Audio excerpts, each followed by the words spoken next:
Sirine peringatan udara berbunyi setelah datangnya serangan roket meraung di sejumlah kota di Israel Tengah, termasuk Tel Aviv, Herzliya, Ra'anana, Holon, dan Hod Hasharon. Namun hingga kini belum ada lampiran terkait kerusakan maupun korban dari serangan tersebut. Serangan ini mengakibatkan 1,5 hingga 2 juta orang mengungsi ke tempat perlindungan. Tembakan roket ini diduga sebagai balasan tentara Israel yang kini memperluas operasi darat di Gaza.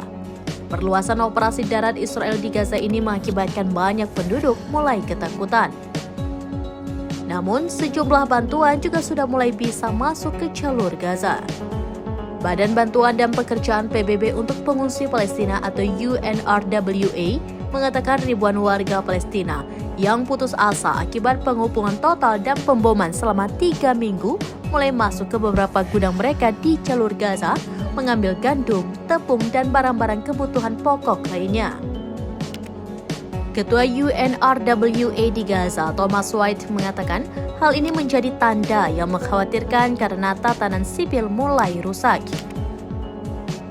Sekretaris Jenderal PBB Antonio Guterres pada hari Minggu mengulangi seruan untuk mengakhiri pertumpahan darah dan menyetujui gencatan senjata yang akan mengakhiri mimpi buruk tersebut.